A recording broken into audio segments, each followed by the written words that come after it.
the mammals, they have two pairs of limbs present to walk, to run, climb, burrow, swim, fly. These are accordingly to different animals. Now, hair present on the body. Yes, hair is present on the body. The external ear or pinna is present. Up until now, we have been seeing that external ear was not present and tympanum was representing the ear. But now, the external ear will be present, which will be called as the pinna. The teeth, like they have different kinds of teeth present in their jaws. The hearts, they are four-chambered, and respiration takes place through the lungs. The sexes are separate, meaning the male and female, they are different organisms. And the fertilization takes place inside the body of the female, and they are viviparous. Mostly, they are viviparous, meaning they give birth to the young ones. Development is direct, meaning there is no larval stage present in them. Whereas now there is one exception, that there is a mammal that is egg-laying mammal. And we call that as the platypus. The platypus, and its scientific name is Ornithorhynchus. So this one is an egg-laying mammal. Now talking about the viviparous mammals, these are the ones that will be giving birth to the young ones, like Macropus, which is kangaroo, Pteropus, which is flying fox, Camelus, which is camel, Macaca, that is monkey, Rattus is rat, Canis is dog, Felis is cat, Elephas is elephant, Equus is horse, Delphinus will be the normal dolphin, Balanoptera will be the blue whale. So dolphin, blue whale, these are the aquatic mammals. Panthera tigris is tiger and Panthera leo is the lion. Clear? Yes, ma'am. So with this, the class Mammalia is done and the Animal Kingdom chapter has been completed. Dear, have we done the Plant Kingdom chapter? Like for NEET class? No, ma'am. Okay. Also, remember one more thing. Can you tell me what we were doing in like normal 11th batch class? Ma'am, structural organization. That was completed. No, ma'am. Wasn't done, but we were doing it. Okay. All right. Do you have the notes for this, or do you want to take it down? No, ma'am, I have the notes. Okay.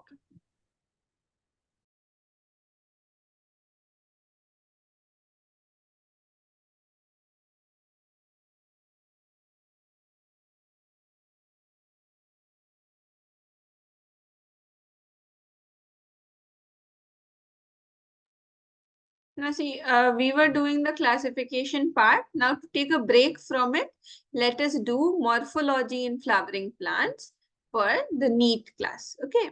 So talking about the morphology of flowering plants, morphology we know it is the external features, meaning the external observable features. And why do we study the morphology? So that we can know the technical terms, so that we can know the definitions, also to know about the possible variations with respect to adaptations, like how certain adaptations take place in different kinds of plants and according to the various habitats that they are present. Now, when we talk about a plant, we see two systems broadly, that is the shoot system or the stem system and the root system. The shoot system is above the level of the soil and the root system is below the level of the soil. Now the root, what is the root? It is the part that contains like the absorptive surfaces. But before that, I have also gave the description of what a monocot and a dicot seed looks like. So when we talk about the angiosperms, that are the flowering plants, so they can be monocot or they can be dicot, depending upon whether their seeds will split into two parts or not. If we talk about a monocot seed, the monocot seed doesn't split into two parts. So that is like mostly because of having just one cotyledon present, such as in the case of rice. Whereas when we talk about the dicot seed, so these are the ones that split into two halves. Okay. And like the peas, the gram, the pulses, all of these are the dicot seeds. Now we know that inside a seed, there are two things present, plumule and radicle. Now, plumule is the part of the seed that gives rise to the shoot, whereas radicle is the part of the seed that gives rise to the root. So, primary roots are the first formed roots that develop from the radicle. So, when the radicle it elongates, so the primary roots are formed. You see, like the primary roots, these are the first formed roots.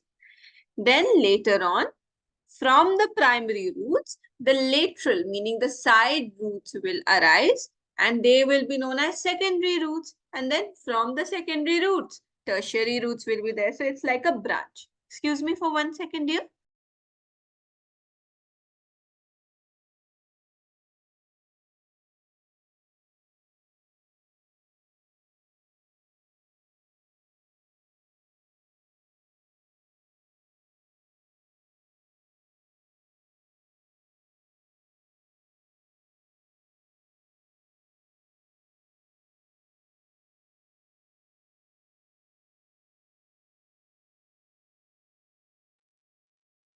So the primary roots along with its branches, meaning the primary roots along with the secondary roots, the tertiary roots, they will be called as the tap root system. And this happens in the case of mustard plant. This is one example for it. And always remember the dicot plants, meaning the plants that whose seeds have two cotyledons, they will have the tap root system. In most of the dicots, the tap root system is present. Now, when we talk about the monocot roots or the monocot plants, so in them, the primary roots, they are short-lived. They don't live for a long period of time. Rather, they are replaced by a large number of bigger roots and they become the fibrous ones.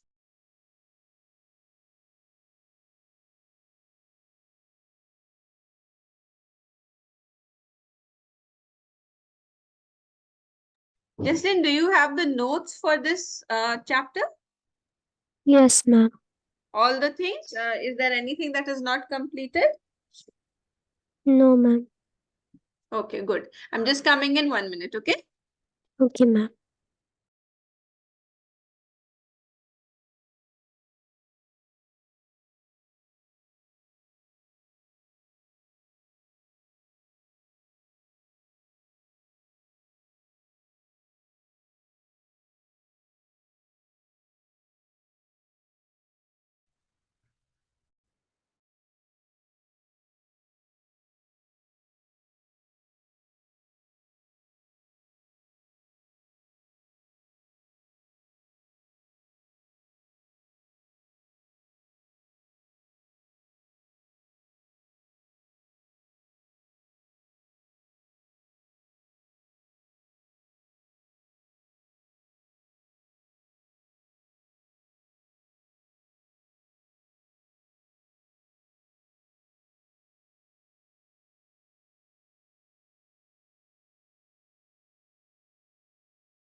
Yes, am I audible?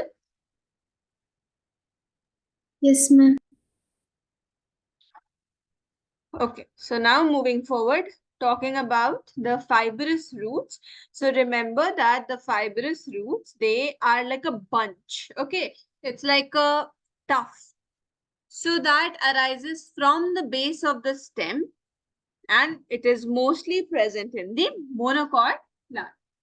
Now, the monocots plant, like those plants, they have this specialty of having a large number of roots present at one place, and that is what we call as fibrous roots. One example is wheat plant. And see, this is a difference between fibrous and taproot. The taproot is branched, and the fibrous root is kind of like a bundle. Clear, students? Yes, ma'am. All right, wonderful. Now, moving forward, when we talk about the adventitious roots. Now, normally, what do we see? That the roots that we talk about, they arise or they develop from the this part, the radical part. But if the roots they are arising from the parts other than the radical, then we call them as adventitious roots, meaning they are not developing from the radical, such as in the case of grasses, monstera, and banyan tree. The roots they develop from the parts other than the radical. Now, what is the function of the roots? So, firstly, the most important function is the absorption of water, minerals, and stuff from the soil. Because without the roots, you know that none of the nutrients can reach the plant if the roots are not present. Furthermore, they also help to, like the plants, they are attached or they remain fixed in the soil. It's because of the root only. Further, the synthesis of the plant growth regulators, meaning the phytohormones or the plant hormones, that also takes place through the roots. Now, talking about the regions of the root, so the tip of the root is covered by a thimble-like structure. Thimble is like a cap-like structure, which is called as a root cap. Apart from that, other than the root cap, then we have the basic main function of that root cap is that whenever the roots will be growing towards the ground, the root cap will perform the protection purpose so that the root do not get hurt in the way. Apart from that, there are three regions or three zones of the roots: the meristematic activity region, the region of elongation, and then the region of maturation.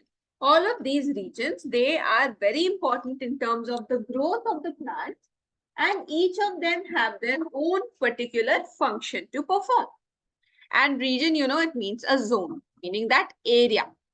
Now, when we talk about the region of meristematic activity, so this is present few millimeters above the root cap. The region of this particular area, this is very small, thin walled, and it has a dense cytoplasm, meaning it is thickly supplied with cytoplasm. And the property, like you all, if you remember, meristematic activity means the activity of constant division. And that constant division, it does take place in this region of meristematic activity. Is it clear, students?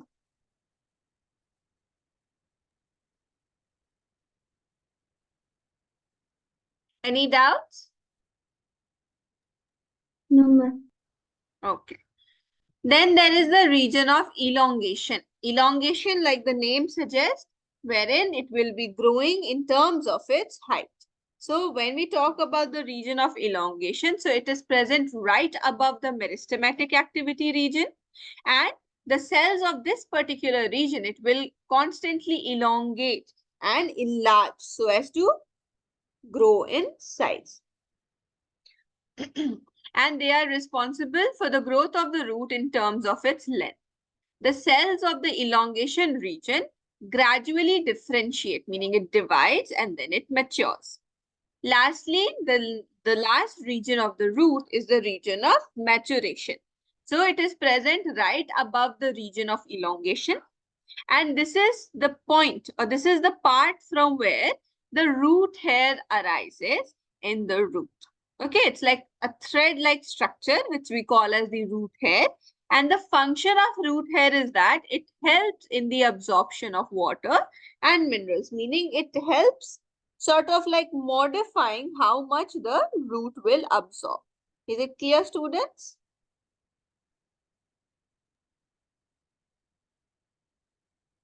Any Yes, doubt in ma'am. the regions? No, ma'am. All right, very good. Now the roots, apart, if like we know that the normal function of the root is to perform the absorption, anchorage and everything. But if the root is performing functions other than this, then we'll say that those roots have been modified. So modification of root means the change or maybe some additional activity that the root performs other than the function that it is supposed to perform. Okay, like other than absorption and conduction of water and minerals. So we say that the root has been modified. So some special functions like support, storage, and respiration. Now the tap roots of carrot and turnip, they get swollen so as to store the food. The adventitious roots of the sweet potato plant, they are present so as to again store the food. So the sweet potato is a modification of the root. Apart from that, when we talk about the banyan tree, so in them, the roots, they grow from the branches and they grow like deeper into the ground to provide mechanical support. So the root, they are responsible for providing mechanical support in the case of banyan trees. Then there are stilt roots. Now these are the roots that come out of the nodes. Okay, node, you know that it is the point from where the branches or the leaf arise. So the node, at the lower node, these roots, they come out, particularly in the case of maize and sugarcane, and they provide like extra support to the plant. Then we have pneumatophores. Now, pneumatophores, these are the ones that are basically responsible so that the roots or the plant can get oxygen. Why? Because in like this pneumatophores, these are present in those plants that are present in the area where waterlogged situation is there. So in the case of waterlogging, obviously the roots will like the plant will eventually start to die because the water is stagnant in that area, which is very detrimental to the plant. So as a result for this, the roots, they get oxygen and they come out of the ground actually, and we call them as pneumatophores. The example in which this takes place is rhizophora. So rhizophora is a plant found in the swampy areas, meaning those areas that have waterlogged situations, and the roots in them, they help for respiration. Clear, students?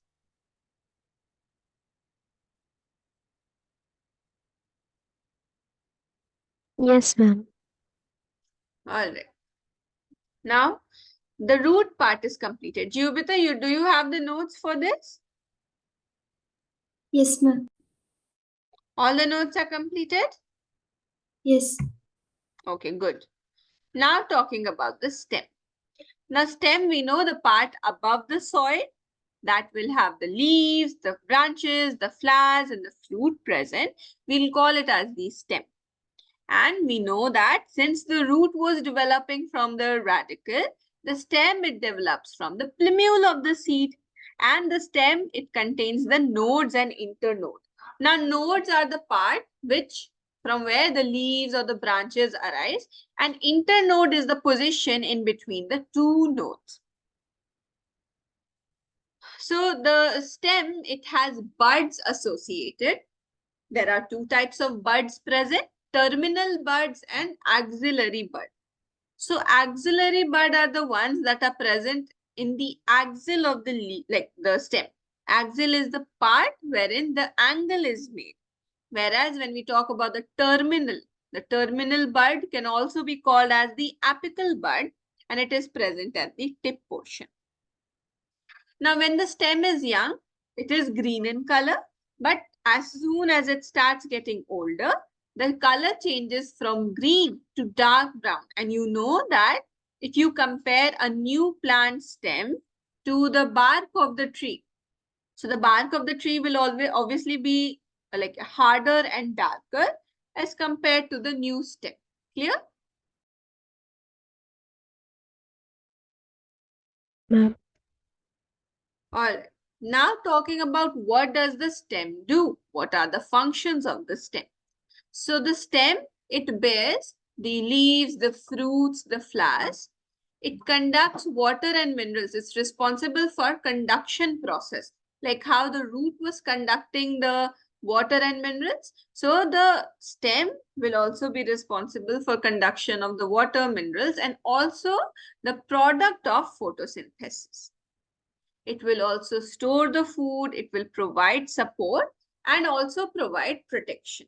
Apart from that, many a times the stem can also participate in vegetative propagation, meaning the growth of a new plant from the old one. Now the stem also gets modified, and when it will get modified, it will perform functions other than what it is supposed to do. Now the underground stem of potato, ginger, turmeric, zaminkan and colocasia, they are modified so that they can store the food in them. Food means the product of photosynthesis, that is glucose. Stem also acts like the organ of perennation. Organ of perennation means it will help mostly in the unfavorable condition so that they can get oxygen and nutrients and everything. Then there are stem tendrils. Now, stem tendrils are the modifications of the stem. These are spiral like coil-like structures that helps the plant to climb to get support. This is basically present in the climbers, the weak plants like the gourds, the cucumber, pumpkin, watermelon, and grapevine. All of them. Moving forward, when we talk about the stem, so the stem tendrils, they are modification of the axillary bud, meaning they come from the axial portion of the plant.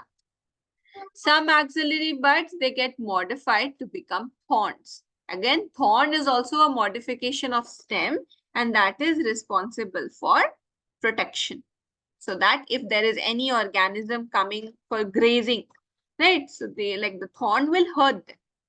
So the thorns, like as a modification of the stem, they are found in citrus and bougainvillea. They protect the plant from the browsing animals. Now, the plants that grow in the arid regions, meaning the ones that with little rainfall, so they will have their stems modified so as to store water as much as possible.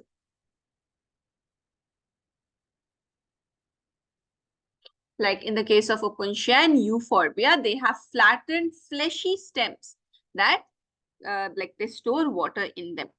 Apart from that, these structures, they contain chlorophyll and they can also do photosynthesis whenever required. Now, the underground stem of grasses and strawberries, we call them as runners. They spread to the new places. Okay, and when the older parts die, quickly the new parts are formed. You might have seen the grasses. They have such a long stem, right? And each of those, they have the tiny little leaves present. Then another modification of stem is the stolon. Now, stolon, it is the lateral branch which arises from the main axis and it grows above, and then after growing for a while, it touches the ground.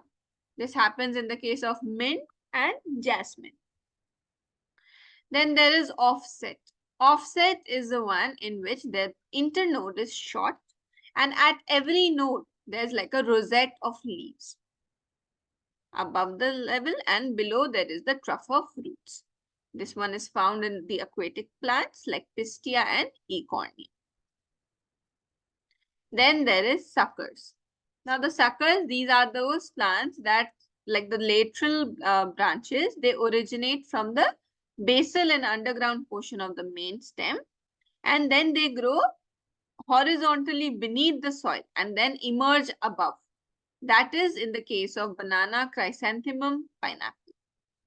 So the stem modifications are clear to you, students?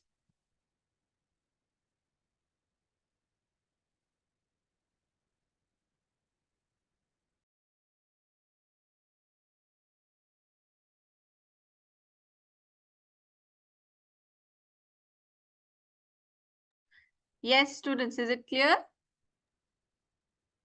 Ma'am.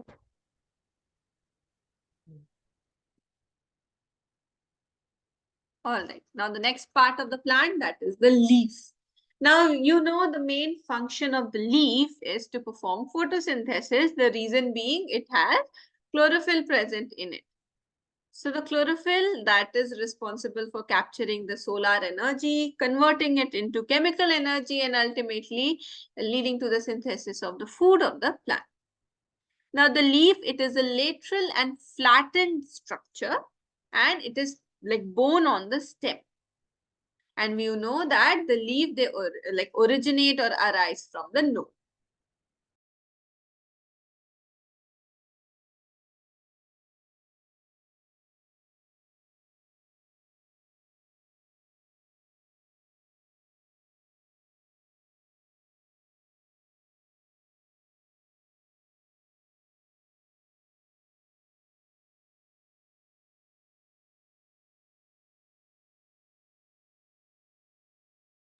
Now the axillary bud, they later on develop into the branch. Okay, so from the the axillary bud, the branch arises. Now basically the leaves, they originate from the shoot apical meristem. Right, there is a root apical meristem. There is also a shoot apical meristem. So the leaves, they come from the shoot apical meristem, meaning at the tip portion. And there are two types of arrangement in the leaves. One is the acropetal. The second is the basipetal. Students, do you remember anything from this chapter?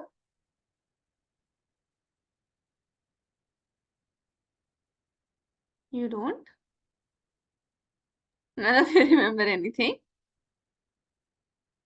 Hmm?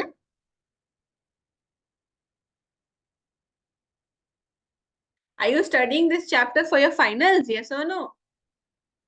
Yes, ma'am. So, do you remember anything from this chapter or not?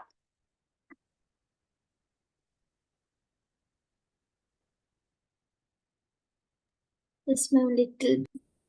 You're not answering that, okay, if I'll say, ma'am, I remember, then ma'am will start asking questions.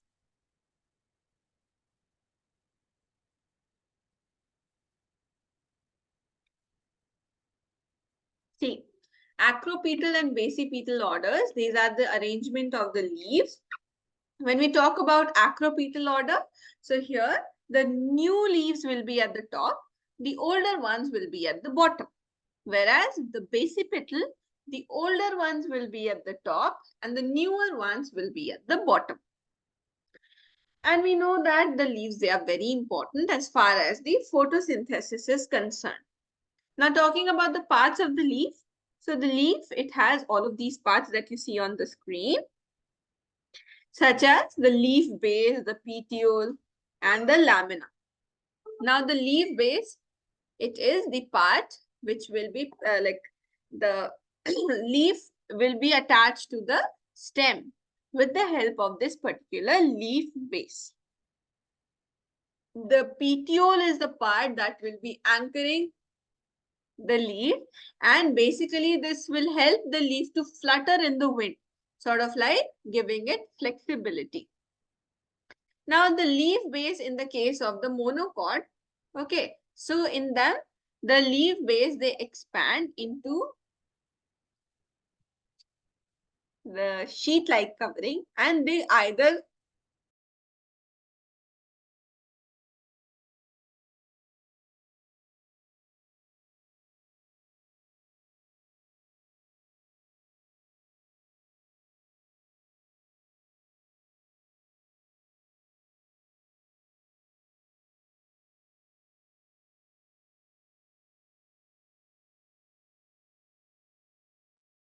So in the case of the monocots, the leaf base, they expand and then they can either cover completely or partially it will cover the stem.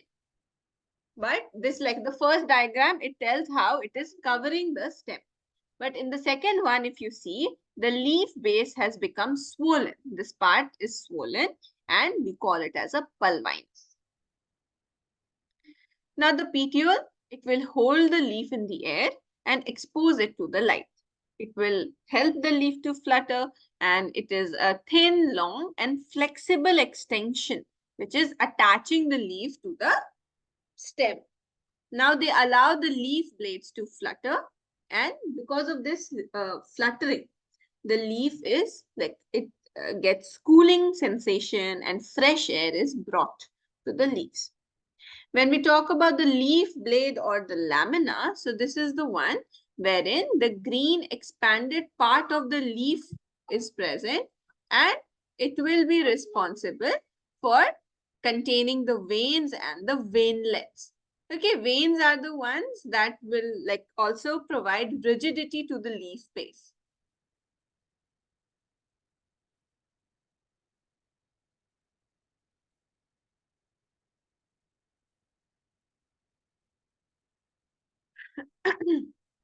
Apart from providing rigidity, they act like a channel to transport the water and minerals and food. So they get transported through these veins.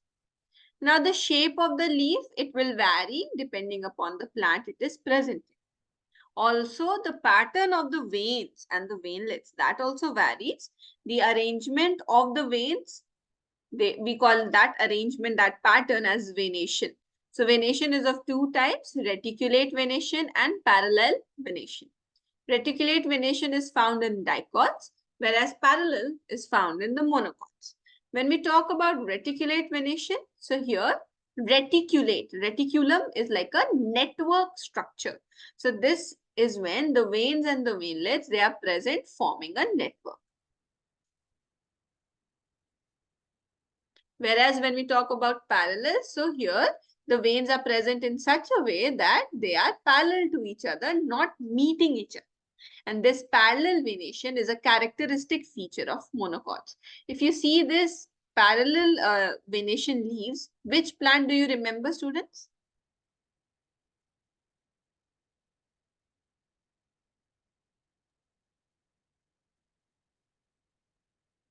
Sorry, ma'am.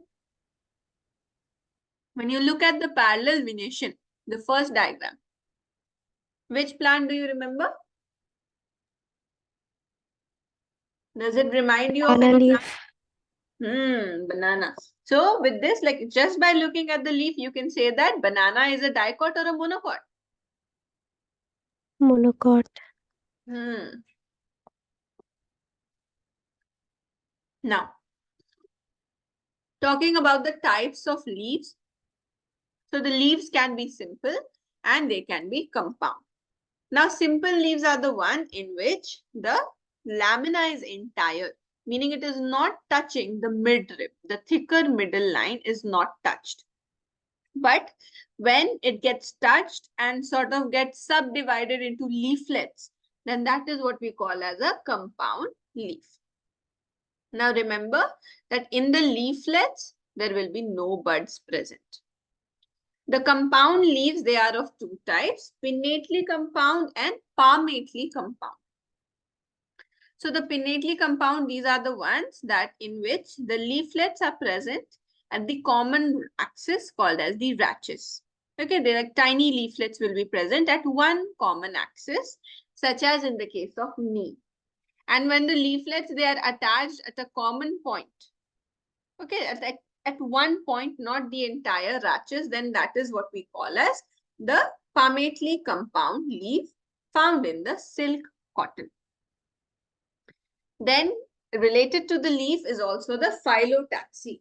So the way the leaves are arranged on the stem or on the branch is what we call as phyllotaxy. So there are three types of phyllotaxy: opposite, alternate, and whorled. Now in the alternate, You know alternate what it is, right? One will, like, they will be present, like each of the leaves will be present in an alternate manner. So that will be called as the alternate phyllotaxy, such as in the case of China rose, mustard, and sunflower. In opposite, like at every node, each of the sides will have a pair of leaves, such as in the case of Calotropis, guava.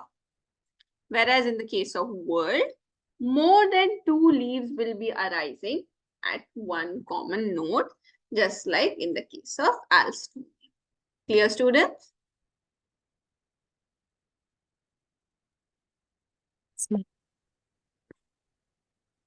Now again, the leaves, we know their functions, but if they perform functions other than photosynthesis, we say that they have been modified. Such as some tendrils, they come from the leaves. So we call them as leaf tendrils, such as in the case of pea plant. The leaves can also have spines present, and that is for defense, such as in the cactus. So the cactus, the spines that are present, that is a modification of the leaf. Then onion and garlic, they have fleshy leaves present so as to store the food in them. And in the plants like acacia, the leaves, they are short-lived and the petiole becomes, like, it expands a lot and it performs photosynthesis. The leaves of insectivorous plants, like the plants that have insect as the diet, they are also a modification of the leaf, such as in the case of pitcher plant and Venus flytrap. So up until now, we have discussed the root, stems, and leaf. Do you have any doubts up until now, students? No, ma'am.